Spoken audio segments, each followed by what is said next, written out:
Hello, we're here in Cheshire House in the chapel located across the street from the campus of North Carolina State University. We're here with 3 students who are living in intentional Christian community, and in a moment we're going to have them share their stories as well as the story of their chaplain, Mother Deborah Fox, who is with us. This is part of the Episcopal Campus Ministry that provides an Episcopal presence here at NC State, at Wake Tech, at Shaw, at Meredith, and Peace Colleges.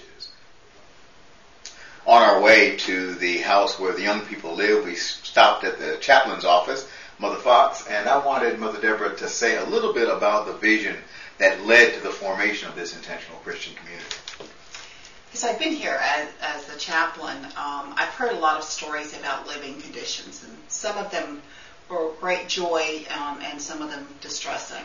And I began to imagine what it might look like to have a group of students living together in an intentional community with Christ at the center. And that was some years ago, and in the process, the advisory board began to share that vision, and then we agreed to study it for 18 months in February of 2009. And a month later, the house across the street became available. And by July of that year, we had 4 people who had moved in. The diocese had approved it, you had approved it, and we had our first intentional community in July 2009, and then we have 3 more students. Well, let's go across the street and see that. Hello, we're on the porch of the intentional Christian community with Eliza Marth, who is from Waynesville, in the Diocese of Western North Carolina, and grew up in St. Andrew's Church in Canton there. Yep. You all became part of this Christian community as the result of some spiritual discernment. I'd like you to tell us a little bit about that. Well, at ECM, we found that we were going to have an opportunity to live together, a group of students, and so we filled out a paper application.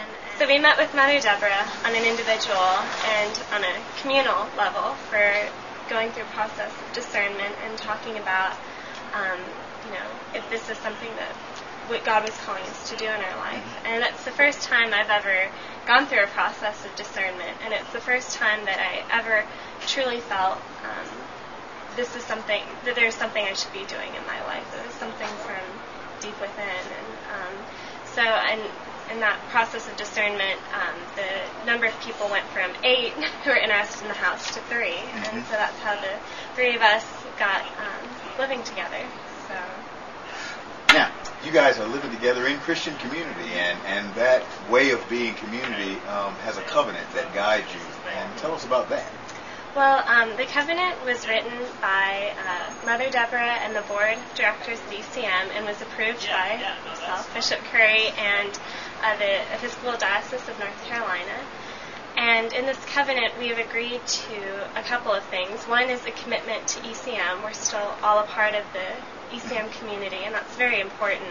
And we've agreed to attend weekly services, weekly Bible studies, social justice and outreach events, and as well as the fall break and spring break service retreats. And so, it's definitely a commitment, but it's been very fulfilling. And another part of our covenant is what the 3 of us do together, and that is we've agreed to meet on a weekly basis. We have a meal together where we cook and clean up, and we talk about anything that might be affecting the community.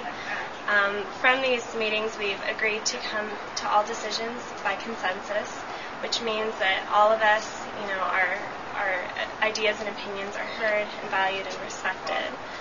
And from this covenant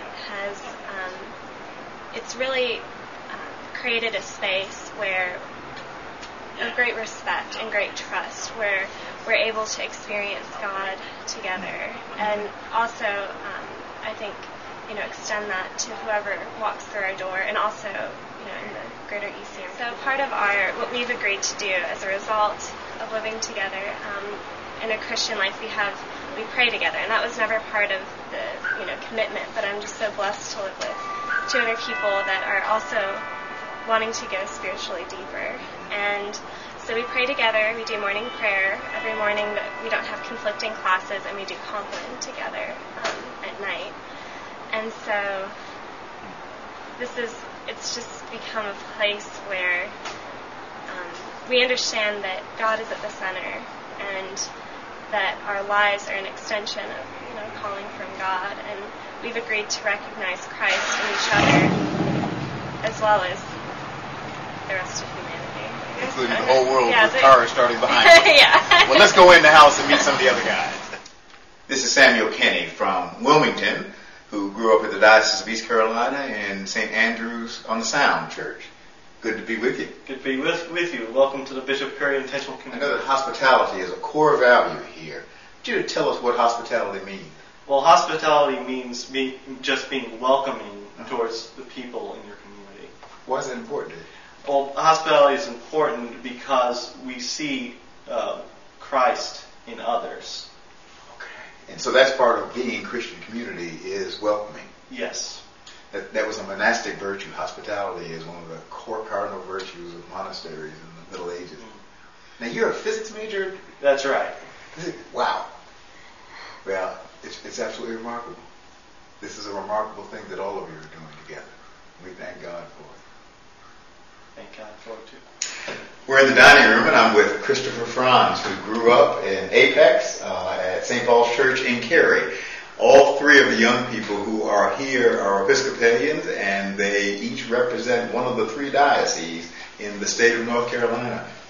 Christopher, tell us a little bit about what brought you here. What made you want to become part of this place?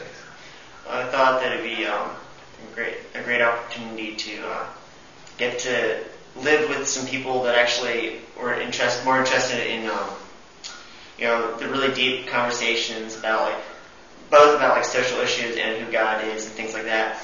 And I thought that'd be a really great opportunity to just get to hear a lot of different views and get to really learn how to live in community and also learn more about myself and ask more questions and things like that.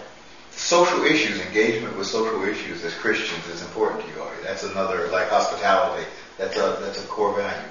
Yeah. Why is it important?